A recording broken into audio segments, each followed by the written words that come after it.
No, I think it's after.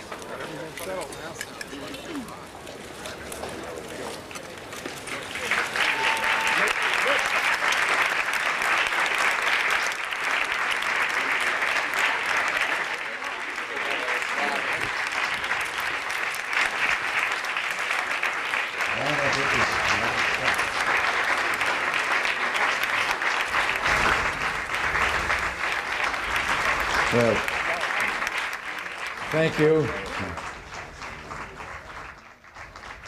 George and Dan and Bar and Marilyn, it's wonderful to have you here.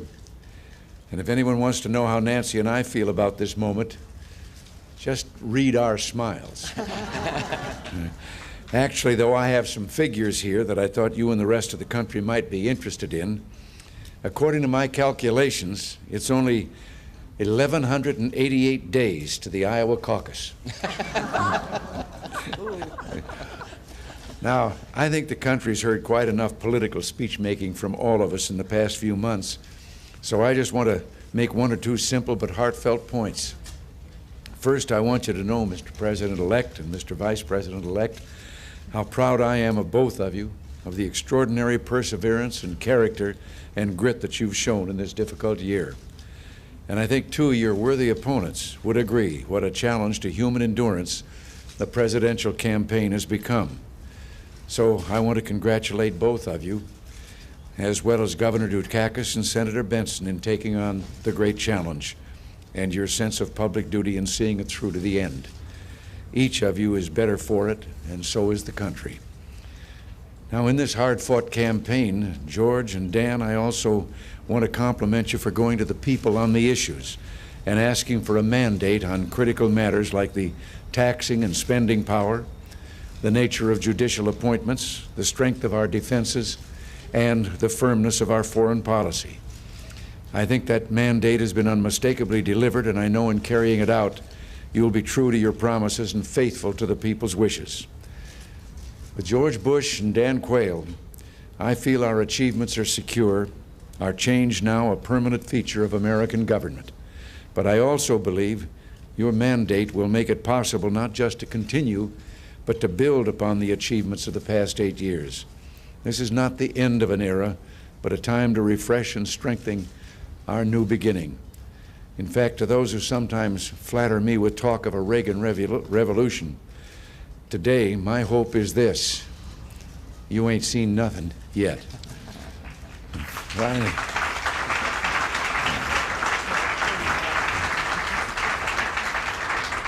And finally, let me say that despite the long months of campaigning, the seemingly endless controversy, and the sheer human exhaustion of it all, choosing our leaders is, after all, a decision critical to our own future, to the future of this much-loved nation, and to the cause of human freedom. And that's why today Americans of every political persuasion and background can come together as one. Even as we accept the verdict of the majority and pledge to protect always the rights of the minority, we put behind us the divisions and controversies of the immediate past and begin anew. So it's a day for congratulations, yes, but it's also a day for remembering that whatever may temporarily divide us is far outweighed by that which unites us. America has much to be proud of today. Pledges of a new president and a new vice president, and pledges of support from the loyal opposition, Republican, Democrat, Independent.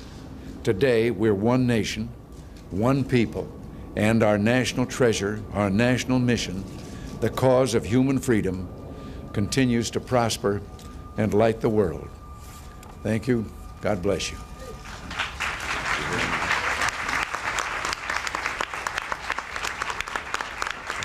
Thank you, Mr. President. And all I will say, just in the shadow of the office that you have ennobled, we are very, very grateful to you. I don't believe there's a case in modern presidential politics where a president has worked so hard to help someone else achieve this office. And I will always be grateful. I can hardly believe it. But it's sinking in now, the enormity of what has taken place. Peaceful election, and eventually a peaceful transfer of power. And I just think for all the Bush family, and I expect I speak for Marilyn and Dan on this one, we are grateful to you and to Nancy for going that extra mile. And I really believe that the results would have been entirely different if we hadn't had this loyal, steadfast campaign support, and I know they would if I hadn't learned from a giant the good things about the United States of America. Thank you, sir. Dan?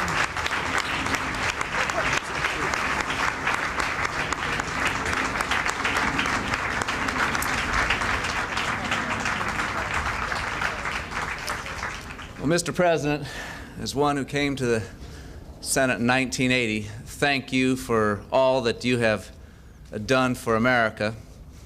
And now, Mr.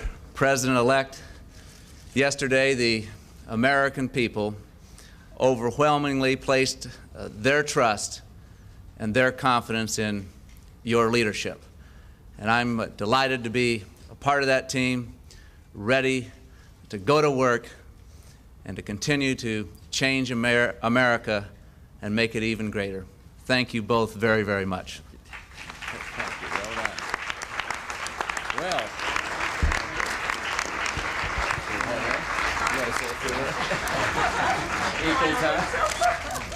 Now you'll find out it's time for us to go to work. Mr. President, what do you think of Jim Baker as Secretary of State? Let the women go. I think he's been fine in every job that he's had here in the administration, and I think he'll be fine in the job of the next administration. What about Nick Brady for the president? What about Nicholas Brady for the president? I don't. Do you plan to go to Europe before your inauguration to shore up the NATO alliance and wait for ongoing arms control negotiations? NATO alliance is sure enough. President, do you feel like a has-been, Mr. Reagan? Mr. President, what can you do to pave the way for a Bush-Gorbachev summit, since Mr. Bush seems so anxious to meet with the Secretary? Do everything we can, but I think